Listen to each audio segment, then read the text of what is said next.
So as part of our series on women creating impact through ethical business, I'm really excited today to be talking to Gaelle Beech. Gaelle is the founder of ethical fashion label, the ANJELMS Project, and a dear friend of mine for over 10 years.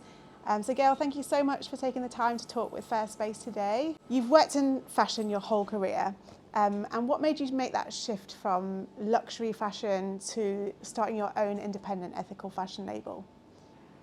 I think after working for nearly 20 years between Europe, where I was working for a luxury brand Hermes, which was focused on craftsmanship, and then working in a lot of different fashion labels in Australia. And I was working nearly a decade for Ralph Lauren, and I think it just, I had that light bulb moment when I think it was Boxing Day sale, and you see all these masses of clothes that are piled up, and the power that fashion could have if it was turned in a more sustainable way. But I think I realised what a great medium fashion was to work with, because it really touched people, but it just needed to be readjusted. And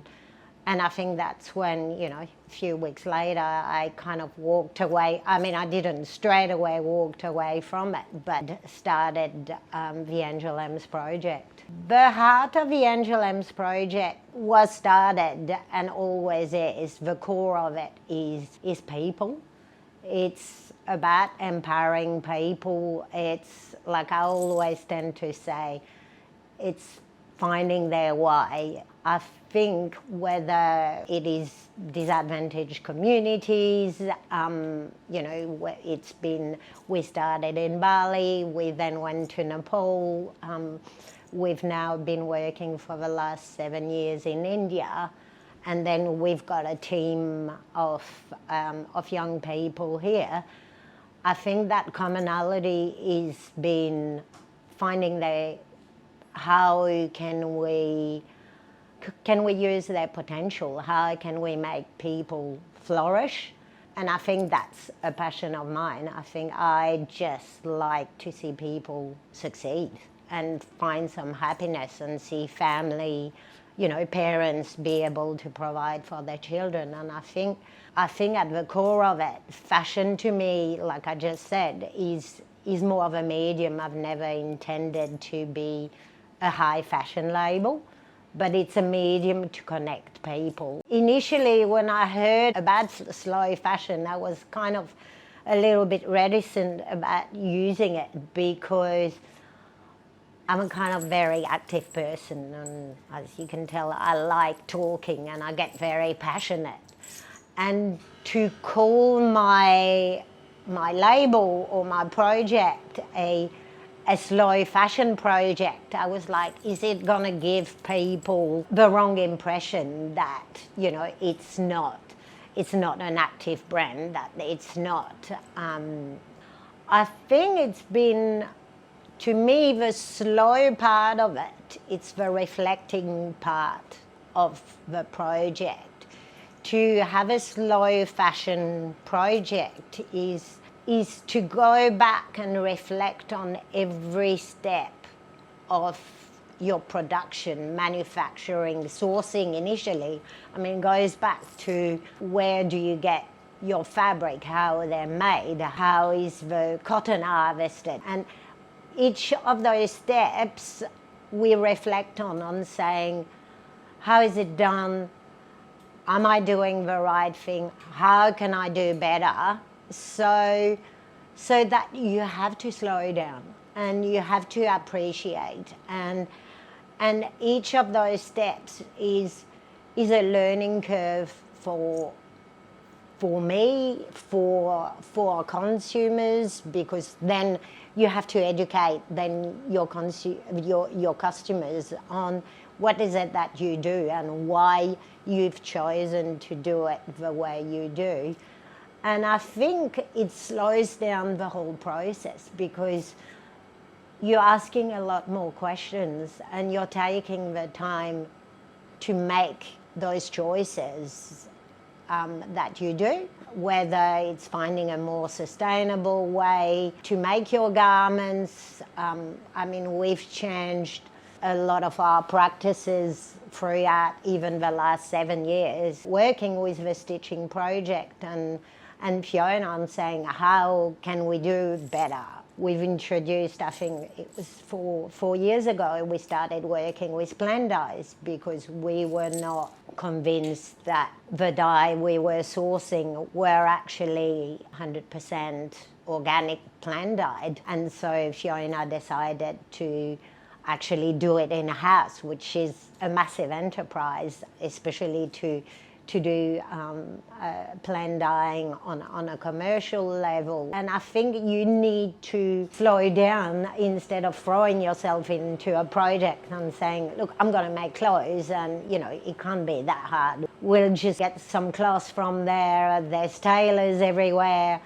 I think it's really slowing down and learning from them. It's listening to the people you work with. If you really want to be ethical in that way, if you want to give them a voice, you need to listen to their voices before you want to take on that journey of being their voice or giving them that opportunity. There's very often a kind of discrepancy between what we think they need and what they actually need. Great. Gaelle, we've worked on some really amazing projects together over the years. So we've been heavily involved in advocacy around fair trade and around ethical fashion. We ran a project called Fairly Fashionable for 3 years, and that was in commemoration of the Rana Plaza factory disaster in which over 1,000 garment workers died in Bangladesh. That was 9 years ago now, that disaster. During the last 9 years, how have you seen changes happen in the fashion industry as a result of the movement that surrounded that disaster? I think it has helped bringing the problem of fast fashion into the focus. We are talking about it. I think, there's been some great advocacy project. There's some fantastic ethical project around the world, and I think there's some great activism, and I think there is so much more to be done. I think until changes are being made on a global level, I think until there's global standards, it's going to be very difficult to actually make changes that are here to stay. I think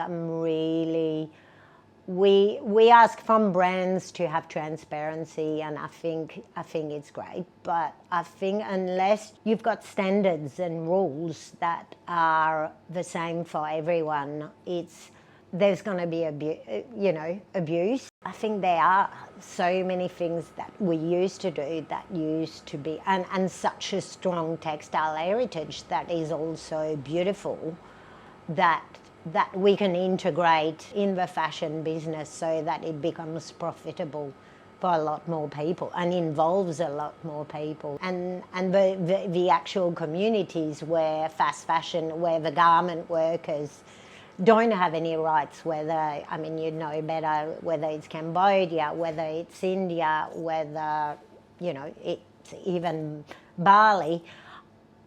I've got such a strong textile heritage, and I think that's something I'm very passionate about. I think if we actually kind of work with those and go back to basics and learn from them, and that's where we go back to listening to our work, to these communities and their learnings, then we can actually ourselves learn so much more. It's our mission statement to inspire someone to make a difference. I think gets me out of bed. It's to actually, create a difference in somebody's life. I think ultimately is what makes makes it worthwhile. It's just making that difference, whatever small it may be.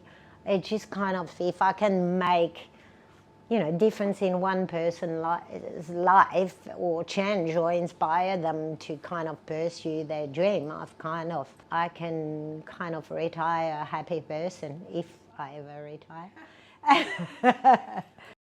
Wow, I always learn so much from you, Gaelle, and I've learnt so much from you over the years, and thank you so much for taking the time today and talking to Fair Space. Where can we find your shops? So we have 2 stores, one called the store at Fib, which is just next to us. In the Fremantle market, we have also built a creative retail platform called Collab, and we are available online for all our wider global clientele in our web shop. So, yes. Thank you, Gaelle. You're welcome.